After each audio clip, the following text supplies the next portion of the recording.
দুইটা কথা মনে রাখবেন। এক, নামটা হচ্ছে হারুন, আর দুই, হারুন এত সহজে হারে না। মহানগর সিরিজে ওসি হারুনের চরিত্রটি দারুণ প্রশংসিত হয়েছিল। সেই প্রশংসিত চরিত্রের পরে এবার গোয়েন্দা চরিত্রে আসছেন জনপ্রিয় অভিনেতা মোশাররফ করিম।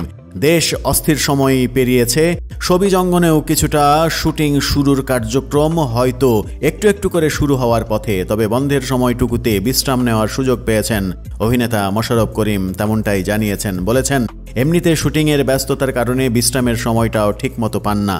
দেশের অস্থিতিশীল পরিস্থিতিতে যখন শুটিং বন্ধ ছিল সে সময় কিছুদিন বিশ্রাম করেছেন, তবে সম্প্রতি আবারও কর্মমুখর হয়েছেন। এরই মধ্যে নাম লিখিয়েছেন মির্জা নামের নতুন এক ওয়েব ফিল্মে। পরিচালনা করছেন সুমন আনোয়ার।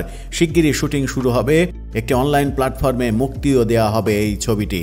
কাজের ব্যস্ততা প্রসঙ্গে মোশাররফ করিম দৈনিক যুগান্তরকে বলেছেন, আমি তো কাজ করতে চাই, নতুন নতুন কাজে যুক্ত হব, এটাই স্বাভাবিক। এটা নিয়ে আসলে ঘটা করে কিছু বলার নেই।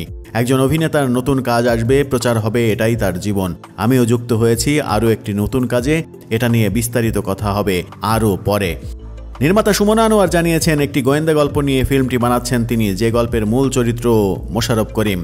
তবে গল্পে তিনি আহামরি কোনো বড় গোয়েন্দা নন। 7 বোনের এক ভাই, সাদামাটা চলাফেরা, তবে তীক্ষ্ণ বুদ্ধিসম্পন্ন একজন মানুষ।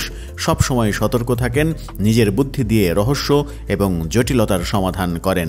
কেমন করে জটিলতার সমাধান করেন, রহস্যের উন্মোচন করেন মোশাররফ করিম, সেটি এখন দেখার জন্য অপেক্ষা করবেন দর্শক ভক্তরা।